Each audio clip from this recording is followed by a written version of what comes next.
Hello guys! Hello Cancer! Welcome dito sa aking channel, Kapalaran 888. Cancer, alamin natin ano bang messages, vibration, gabay, energy para sa lahat. Ito ay general reading, Mercury retrograde para sa lahat ng Cancer from March 15 hanggang end of April 2025. Okay.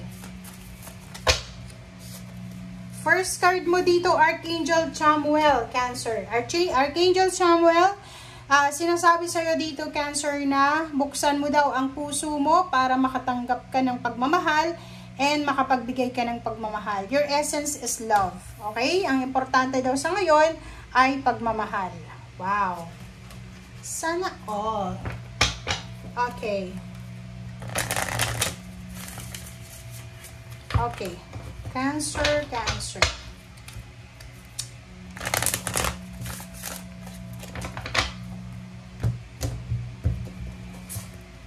Ano pa ba ang message sa'yo ng Mercury retrograde? Alam mo ba guys, kaya ako ginawa ng reading yung Mercury tsaka Venus retrograde kasi ano yan energy. Wow! Congratulations sa mga Cancer! Okay, so sa Scorpio, love life yung talagang darating sa kanila na puwersahan na love life.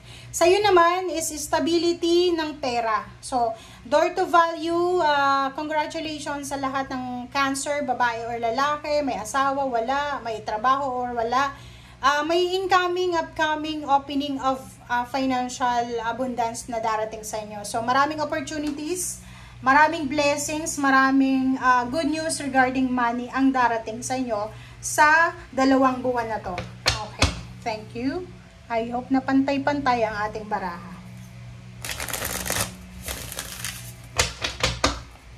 Okay.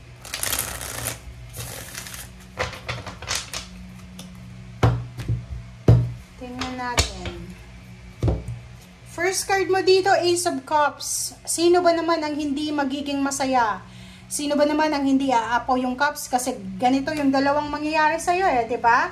So, sinasabi ng baraha sa'yo dito na Cancer, aapaw yung cups mo. Maraming rason kung bakit ka magiging masaya this month of March and April. From March 15 siya ha. So, sinasabi ng baraha sa'yo na maraming rason para mag-celebrate, maraming rason para maging masaya. Justice. Okay. Isa sa dahilan kung bakit magiging masaya ka is all about justice, contract. Diba? Karmic justice contract, karmic justice. Dito sinasabi may good karma ka na matatanggap. Okay? For this 2 months. Halimbawa, may pinaglalaban kang hustisya or may kakilala ka, kamag-anak ka na meron siyang pinaglalaban na hustisya, physical, mental, or psychological, spiritual, or talagang tungkol to sa huwes, sinasabi na makakatanggap ng justice. Okay? Yung fairness ay isa-serve ito ng universe, ng ating Panginoon, ng fair na fair talaga. Okay? Hope na maganda yung alignment niya.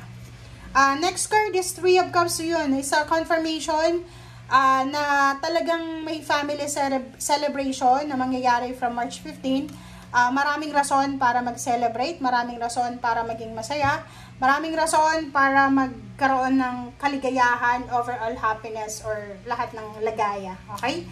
No more fears, no more worries, no more negative. And nakikita ko sir dito yung Chariot, development, progress. Yin and yang, balanse. So, sinasabi dyan sa'yo ng baraha, Cancer, na lahat ng mga imbalances sa buhay mo ay posibleng maging balanse. So, yung kinakatakutan mo ay hindi yan mangyayari. And the Chariot, sinasabi na major twist of events. May progress, may transformation, may good luck, may good fortune. May travel plans, relocation. Meron ditong balanse na darating. It's a full of balance card. Sa usaping pera, medyo maganda yung takbo ng pera mo sa 2 buwan na to, Cancer, kasi yung King of Pentacles, mahahawakan mo yung pera na trinabaho mo, mahahawakan mo yung pera na ini-expect mo, mahahawakan mo yung pera na talagang deserve mo na para sa'yo. Okay? Next card is 6 of Swords. So, same with the Chariot. Sinasabi din sa'yo na makakaalis ka na, Cancer, sa mga financial, emotional burdens na pinagdadaanan mo. Etong Six of Swords is parang makakaalis ka na sa medyo wavy na lugar. Yung lugar na parang sobrang toxic, sobrang maingay na lugar, sobrang sitwasyon na wala ng peace, parang ganun. And papunta ka doon sa sitwasyon na peaceful, maganda, and tranquil. Okay, thank you. Next card natin is Five of Pentacles. So yun, isa sa mga rason or isa sa mga subject dito na makakaalis ka is yung pera. Yung mga problema nyo sa pera ay posibleng mareresolve nyo yan. May mga utang kayo, pwedeng makakapagbayad kayo. Kumbaga, for several months, maybe 5 months ago, namang problema ka sa pera. But now, sinasabi ng barahan na may solusyon sa lahat ng financial problems na pinagdaanan mo. Page of Pentacles, mayroong prediction about your money. So, in the near future, maybe November, maybe December, makakatanggap ka ng lump sum of money or posibleng makakatanggap ka ng payments, bonuses, inheritance, or kung may binibenta kang ari-arian, posibleng matanggap mo na. Okay, Knight of Cups. And, wow. So, nakikita ko if you're single or in a relationship, makakatanggap ka ng love offer, or wedding reconciliation, apology. And ito ay galing sa malayo or sa malapit na lugar. Nakikita ko sa iyo dito na makakatanggap ka ng chat or call, email from your family members regarding some issues. And etong issues na to ay posibleng masettle siya bago matapos yung April.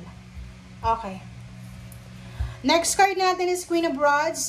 Nakikita ko na freedom. So, kung may mga pinoproblema kayo tungkol sa freedom, like may kontrata ka na hindi ka free, this month of March and April ay makakaalis ka na dyan sa pwedeng trabaho yan na toxic.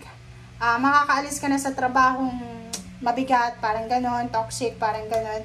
And sinasabi ng bara sa'yo na kung may anak ka, may apo ka, may pamangkin, sila ay magdadala sa'yo ng happiness and fulfillment sa mga susunod na taon. So, as of the moment, since bata pa sila, pagpasensyahan mo muna sila. Lalo doon sa mga cancer na medyo naiinis, naiirita ka sa mga pamangkin mo, sa apo mo, or sa anak mong baby pa or bata pa, be patient. Kasi darating ang araw na sila ang magiging pride mo. Okay? Dito sinasabi ng baraha, marami kang pangarap sa buhay na kailangan mong i-give up or it's either kailangan mong hintayin. So, ikaw yung magdedesisyon kung ito bang mga pangarap mo na to sa buhay mo ay karapat-dapat nang i-let go or ipupursue mo pa. The World card, so possible na travel abroad, or kung gusto mo mang ibang bansa, posible din na mang ibang bansa ko, or may possibilities dito na makakapunta ka ng ibang bansa. Okay?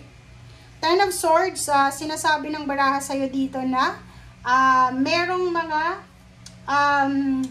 parang development sa mga issues sa relationship, family or friends. King of Cups, yung King of Cups dito is all about relationship din. Masisettle yung mga relationship issues nyo and maayos ito. Seven of Swords, mag-iingat ka sa mga parang traitor or anything. And last card mo is Two of Rods. Yung Two of Rods is sinasabi na ibalik mo yung sigla, ibalik mo yung kung ano man to na nawala sa'yo. Okay? Thank you guys. Bye!